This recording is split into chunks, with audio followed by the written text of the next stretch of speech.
Hello Yellow class, welcome to your home learning for Thursday. So I'm just going to run through what I need you to do today. Right, we're going to start off as always with our phonics. We've got our speed sounds, so if you pause the video you can go through your speed sounds and then you can have a go at picking out a couple of the sounds just to check that you know them and you're not doing them in order. We've got our tricky words for this week. We will go through these. I'm going to hide them. See if you can have a go at spelling them without looking at them. So I'm going to hide them. So have a go. The first word is people. Think about how the word looks. Have a go at writing it down. Then we've got the word water. Have a go at writing that one. We've got again. And then we've got the word went. And remember, there isn't one of those secret letters in the word went. Right, let's have a quick look. See how we got on. So, people, P-E-O-P-E-L-E. Again, A-G-A-I-N. Water, W-A-T-E-R. And went, W-E-N-T. There's no secret H in went. Phonics play. So today, have a look through at all three of those spellings of the long A sound that we have been learning. So you've got the AI, which tends to come in the middle, and that's a phase 3 sound. You've got the split vowel digraph, where the A and the E have been split by a consonant. So have a look at some of those words. And then you've got the AY words with the A at the end of the words, and again that's a phase 5. So have a go at revising some of those and play a few of those phonics play games. Today we are looking at the suffix. Now we've looked at it a little bit, but we haven't looked at this in great detail. So we're going to have a look at the First of all, we're just going to practice writing the suffix, because how we remember this with our spellings is the suffix never changes. So the E and the R, just have a go at writing that suffix. And remember, suffixes are groups of letters which we add onto the end of words. Well done. So we've got the suffix. Now, there are a few rules that we've learnt about what we need to do to the root words when we're adding these suffixes. So some of those rules that we've learnt. Well done. We've learnt nothing.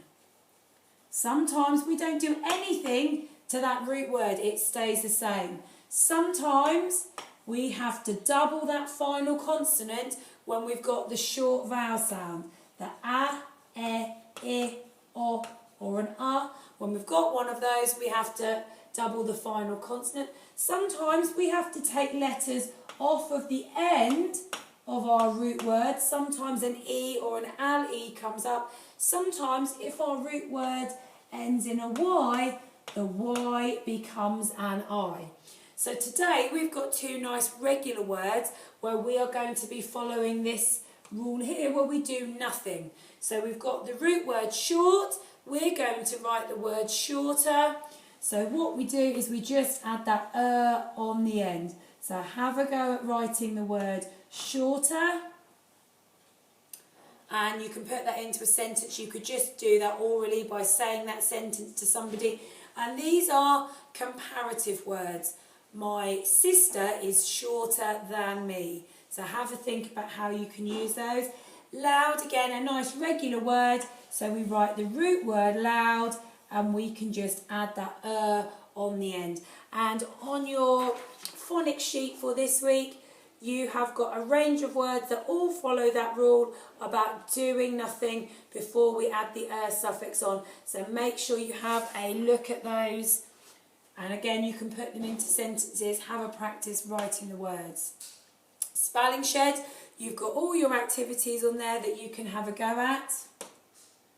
Guided reading, make sure you do some reading. And our question for this week is thinking about how the writer describes something. So think about the writer. What language have they used to describe something to help you understand what it's like as the reader? So our maths today, we're going to start off counting up and back in twos. Remember, if you need that little bit of a clue to help you, you can write down the final digits just to help you when you're counting through, because you can follow, so you know 0, 2, 4, 6, 8, then back up to 10, 12, 14, 16, 18. That especially might help you when you're counting back.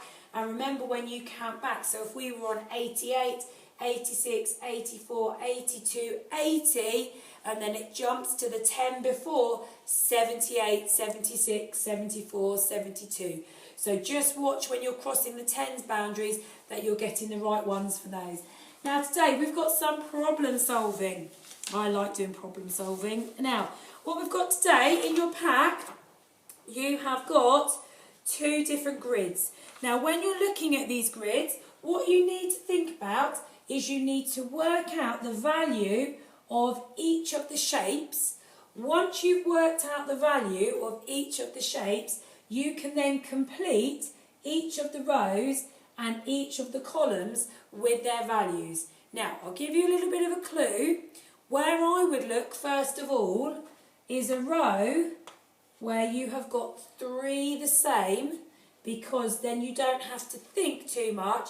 What you've got to do is you've got to do some division, and you've got to think about dividing that number by 3, and we did division this week, so you should be able to have a go at that. Once you've worked that out, you can get the value of the circle, and then you can have a look at this row here to see if you can work out the triangle. I'm not going to tell you all the maths that you've got to do, but that's how I would tackle it. Once you've got values for a couple of the shapes, you should be able to start to work out some of those other things. And the second one, again, I would tackle it in the same way. I'd look for a row where you've got 3 shapes the same, where it gives you a total. So have a go at those for me today. Now today we're going to be thinking about some poetry, and we're not going to be writing poetry today. Today we're going to be doing some thinking ready for writing a poem. Now with your thoughts today, what I want you to do is you've got a little plan in here to help you plan out some of your ideas. We're going to be writing a winter poem. Now in your pack you have got a plan that looks like this. I know the picture on there isn't very easy to see.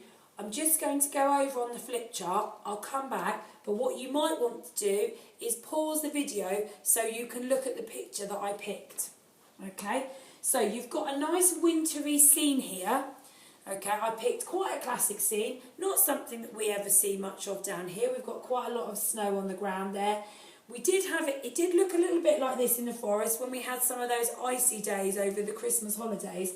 So have a look at the image and then use what you can see here to fill in your table. So when you're completing this, easiest one to start off with is maybe what can you see, because you've got lots of images there. You can have a think about those things. Thinking about what you can hear, you're going to have to use your imagination for that, to think about what you can hear. Maybe the wind, maybe you can hear birds or other animals. Think about what you can hear. Now what you can smell, that's always a bit of a tricky one. I would think about maybe if you go out into the garden or out in the forest, what sort of things can you smell? Sometimes it's the grass. Sometimes when it's cold, there is a different smell to the air because it's quite frosty. So think about what you can smell. Now when we think about what we can feel, that could be with our skin what we can feel. So if it's a cold day, maybe you can feel that cold. The sun shining in that picture, so maybe you can feel the warmth from the sun. Also can be the feelings that you're feeling on the inside. Okay, so have a think about putting some ideas down. You don't need to write in sentences today, but what is a good idea is if you think of some adjectives, because when we write poems, we usually tend to use quite a lot of descriptive language. So you're going to want some adjectives here to help you. And you might also think about putting some similes together. It's a bit hard because you often say as cold as ice. Oh, snow as fluffy as cotton. So you might want to put some similes in there.